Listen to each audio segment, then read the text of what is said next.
Hey, how you doing?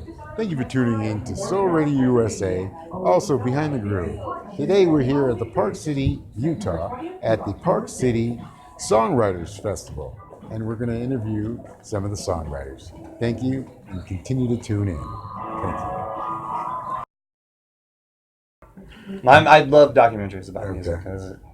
Definitely obsessed with that. Well, we're going to be working on one shortly, and hopefully you'll be a part of that. Oh, yeah? Because I'm about education for music.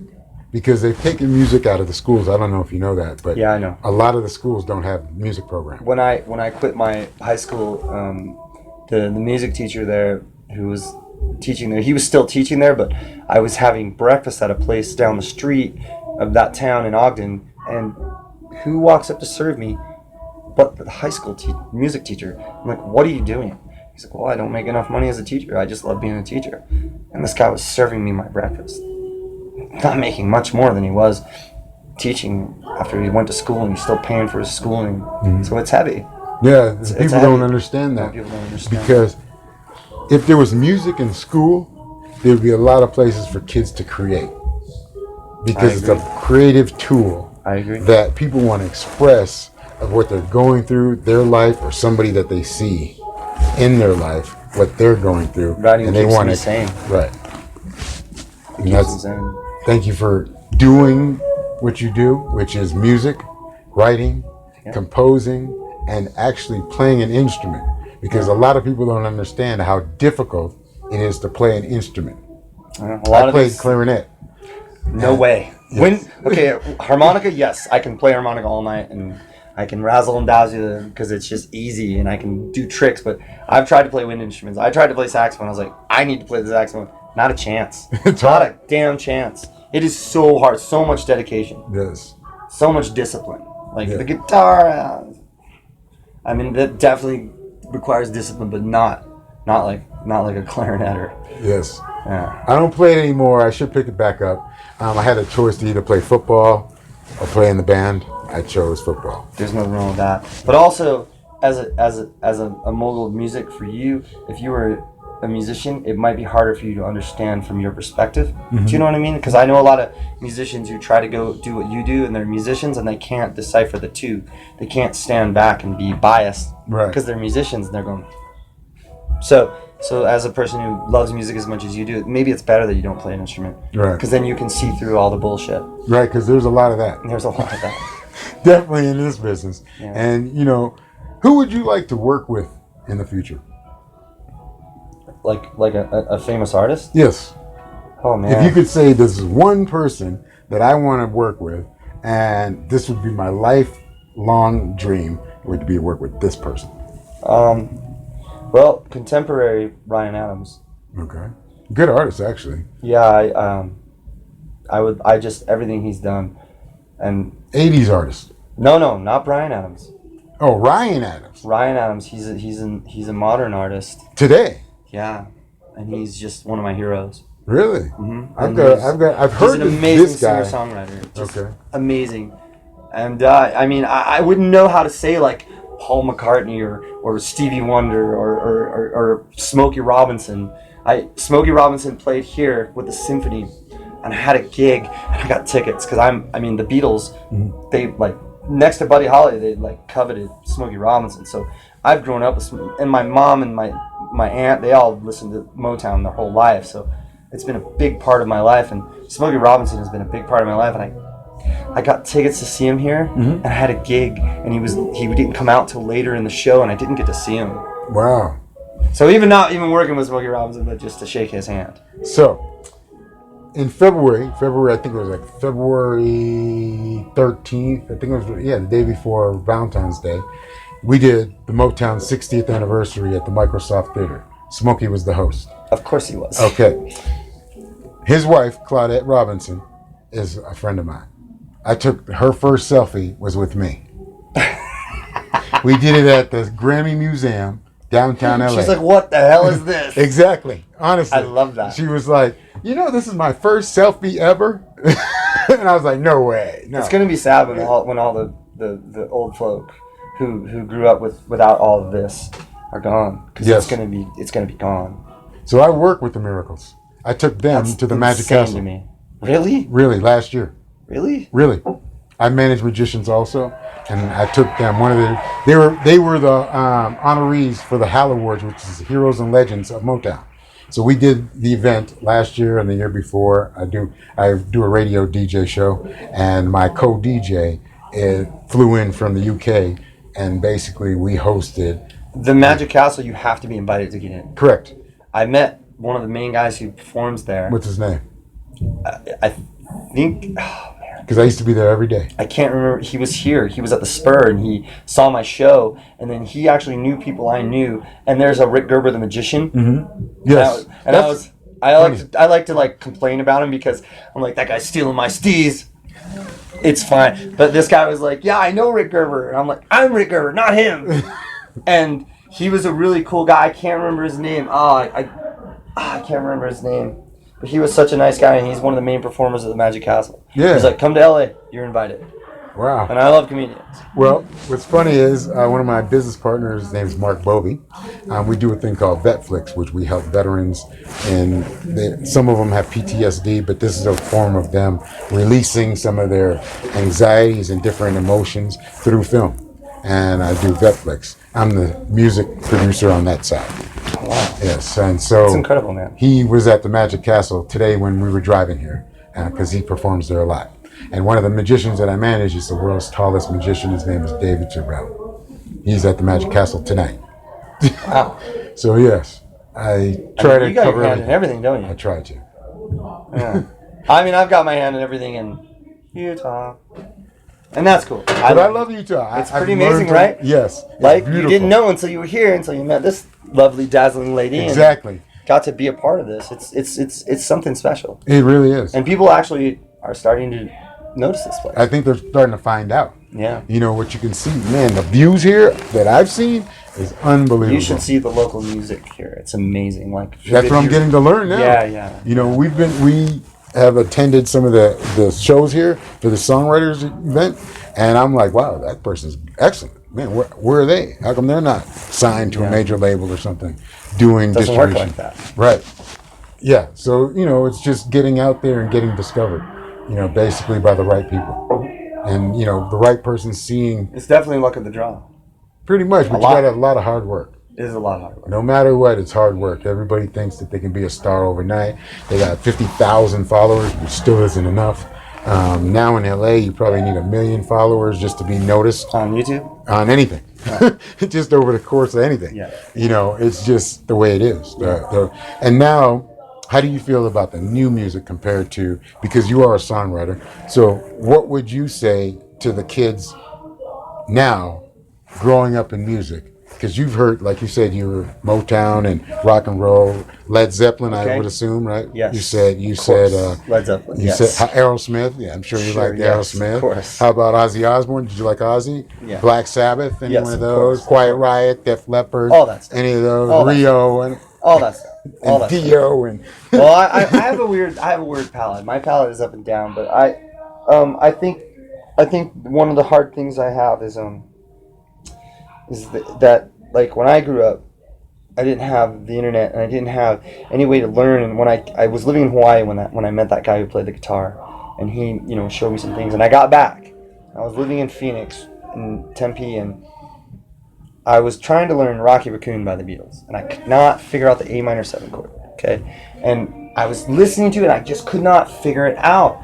So I went on a date with this girl, and before I took her to dinner, took her to this music store, and we went upstairs where they had all the music books, and I pulled out the music book, and I opened it to Rocky Raccoon, and I lifted it on my arm, and I wrote down the chords from the book. Really? Yeah, and she's That's like, deep. She's like looking around, like, what are you doing? She fell in love with me after that. Anyways, I wrote the chords down, and I went home and I learned Rocky Raccoon. That's amazing and story. so I think now, and people around here, I mean, I'm semi-famous in Utah, yay.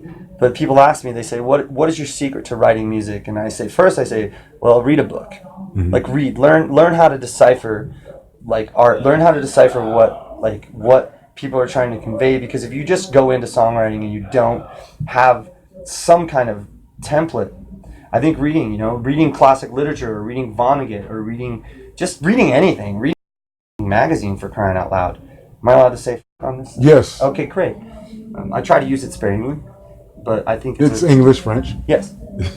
So anyway, I feel like a lot of these cats don't, they want to write about their girlfriend, or they want to write about, I don't know.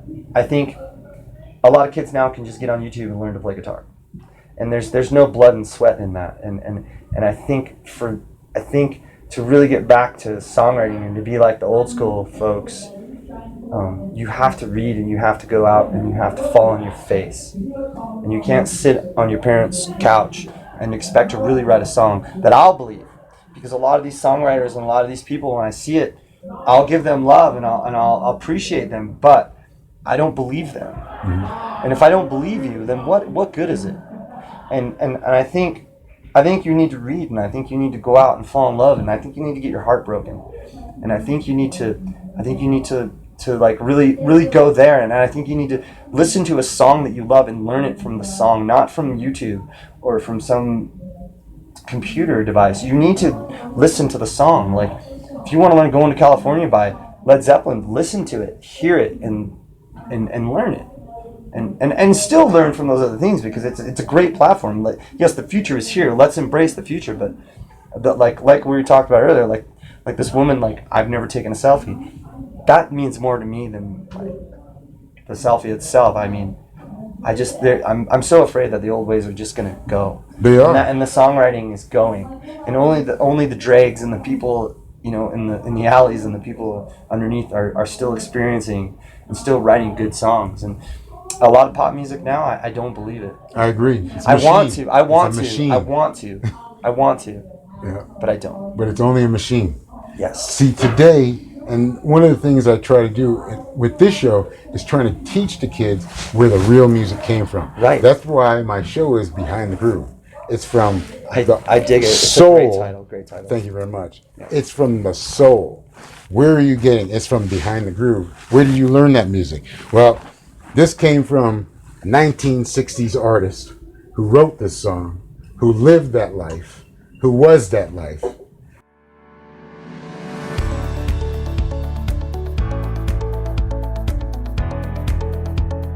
Welcome to Azevedo Studios in the heart of Salt Lake City, Utah. Let's take a look inside. This is the lobby to the 8,700 square foot recording studio, where numerous productions are recorded and filmed on a daily basis. Designed by Lex de Azevedo, the world-famous musical composer, he thought of everything the artist would want. A professional sound booth, control room with state-of-the-art equipment,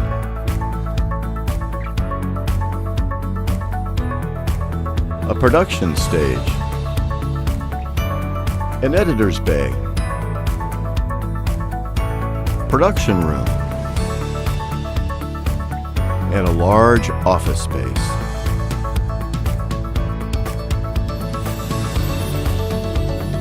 Upstairs, there is a New York studio-style condo. This fully furnished living room has a gas fireplace, stainless steel appliances with marble countertops, separate shower and tub, and walk-in closet. Brand new washer and dryer. All of this is located in Salt Lake City, Utah.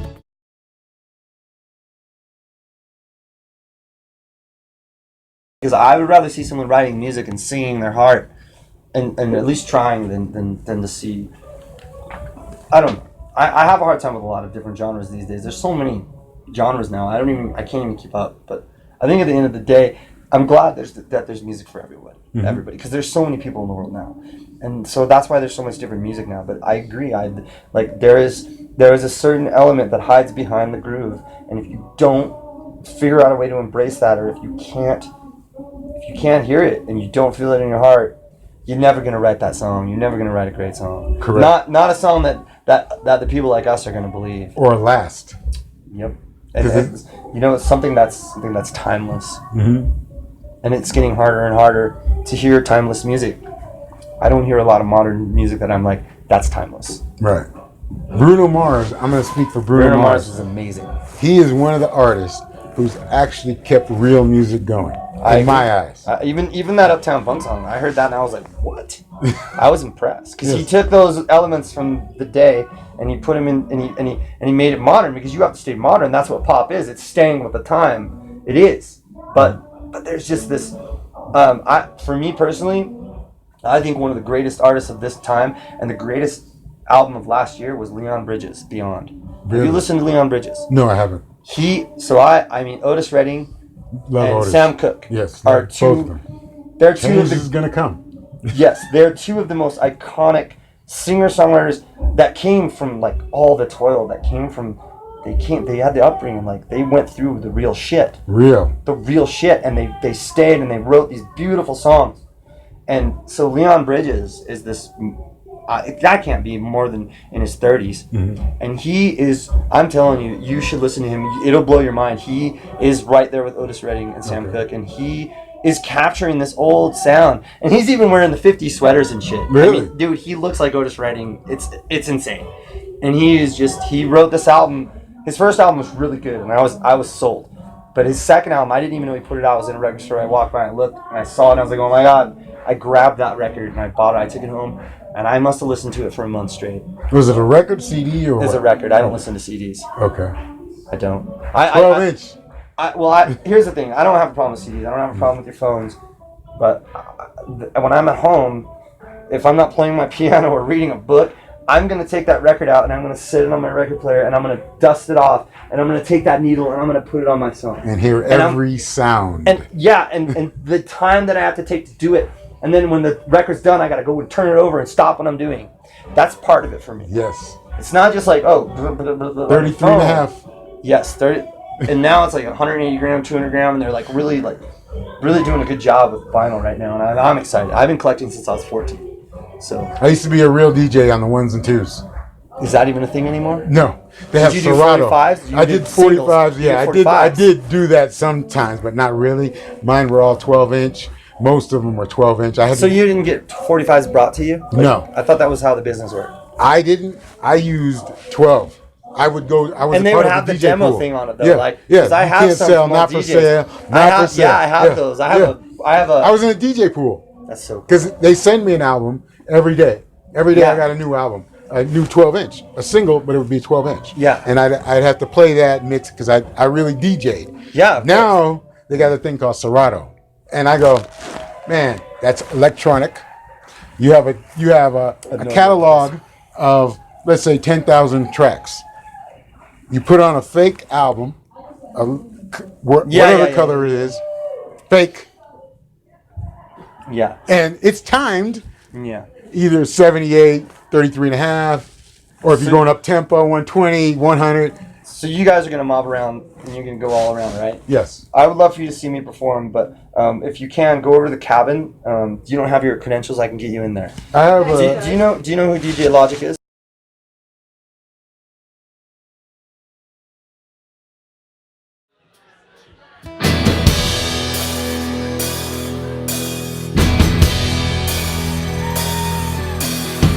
I was gonna buy you some diamond gear.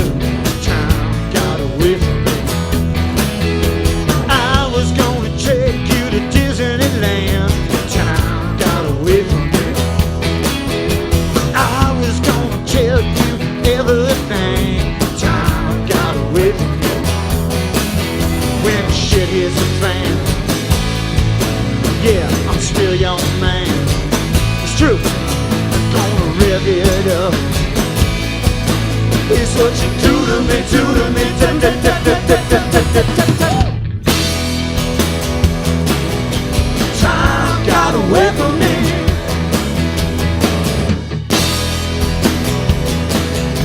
Time got away from me. I was gonna wake up singing the blues. I'm done waiting around for you. Gonna whisper in your ear, I'm done waiting around for you. Not gonna pick out, standing in line because I'm done waiting around for you. With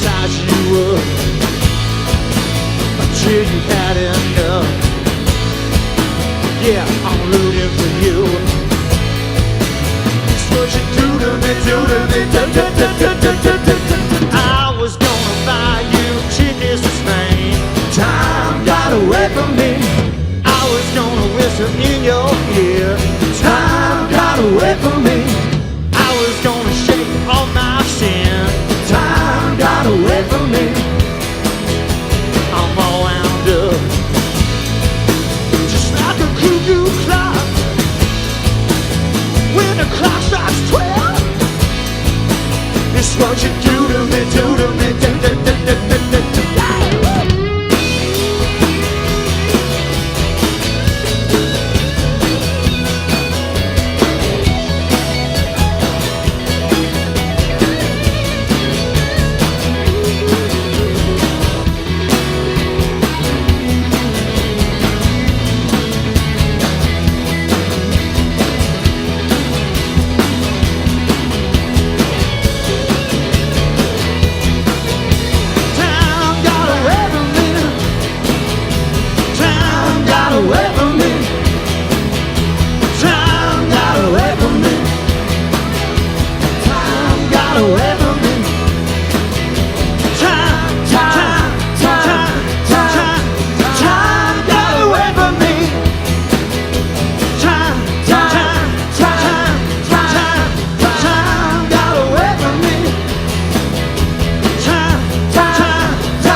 Short break.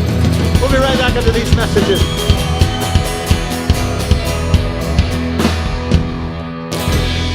Downtown Love Note Massacre. Looking for a luxurious retreat from the heat? Then consider purchasing this one-of-a-kind mansion which sleeps 40 plus and is located in a popular Las Vegas vacation destination in the Utah mountains.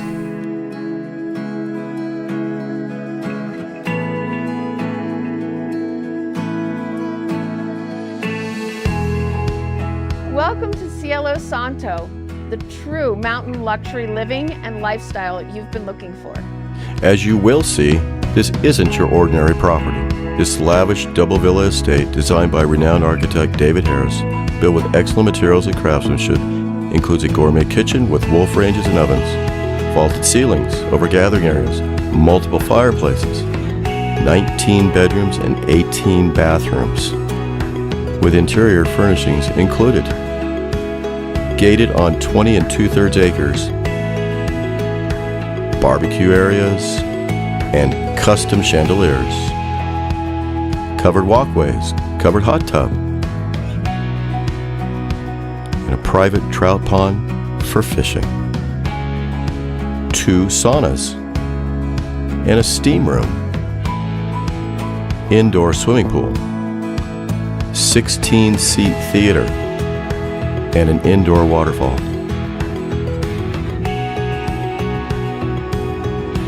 All of this with scenic mountain views. Under the sacred sky of Cielo Santo, adventure is at your doorstep. Skiing close by at Bryan Head Resort and Bryce Canyon National Park, hiking and bicycling.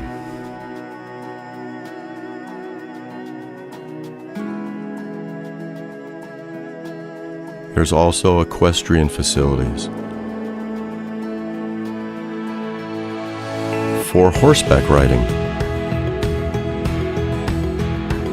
This 6-stall barn has a 3-bedroom and 2-bath caretaker living quarters above. An ATV is included for plenty of outdoor adventures. Panguitch Lake is located less than a mile away. This estate is perfect for families and corporate events. Located between Las Vegas and Salt Lake City, with St. George International Airport 1.5 hours away. This is the lifestyle at Cielo Santo. Thank you for joining. This is Heather Schultz with Engel and Volkers.